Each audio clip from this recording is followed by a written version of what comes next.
High friends, welcome to Sam's kitchen. Friends, मुलांच्या लवकर शाळा चालू होणार आहेत आणि बरेच वेळा आपल्याला प्रश्न पडतो की ना स्नॅक्स मध्ये काय द्यायचं, किंवा जो रेग्युलर टिफिन असतो आपला पोळी भाजीचा त्यात सुद्धा आपण एक छोटा कप्पा असतो तिथे स्नॅक्स देतो। तर आज आहे बुधवार, आजपासून 4 बुधवारी आपण यांना स्नॅक्सच्या रेसिपी शेअर करणार आहोत। तर आजची पहिली रेसिपी आहे आपली ज्वारीच्या लाह्यांचा चिवडा। इथे ना एक टिप आहे, हल्ली मुलांमध्ये काय होतं की कॉन्स्टिपेशनची किंवा गट इश्यूज किंवा स्टमक इश्यूजचे प्रॉब्लेम्स होतात, त्यावेळेला हा फायबर रिच ज्वारीच्या लाह्यांचा चिवडा खूप हेल्पफुल आहे। तुम्ही पण नक्की करून बघा आणि मला कमेंटमध्ये सांगा।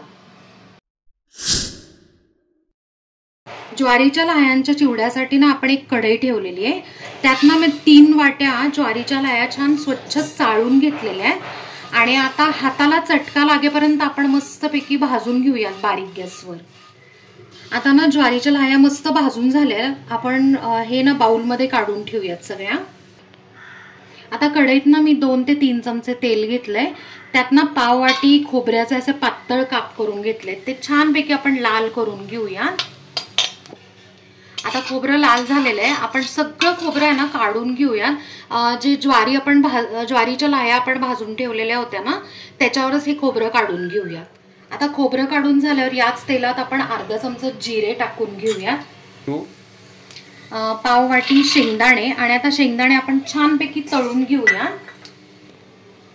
आता शेंगदाणे तळत असतानाच आपण आहे ना 7 ते 8 कढीपत्त्याची पानं टाकून घेऊ, म्हणजे एकत्रच ते दोन्ही आपल्याला कुरकुरीत होऊन जाईल। दाणे आणि कढीपत्ता छानपैकी आता भाजून झालेला आहे। यात आता पाव चमचा हिंग, अर्धा चमचा हळद, आपण हे जे भाजलेल्या लाह्या आणि तळलेलं खोबरं हे टाकून घेऊया। आता ह्याच्यात ना थोडासा एक क्रंचीनेस आणण्यासाठी ना आपण 1 बाउल कॉर्नफ्लेक्स पण टाकणार आहोत। आता यात ना चवीनुसार मीठ,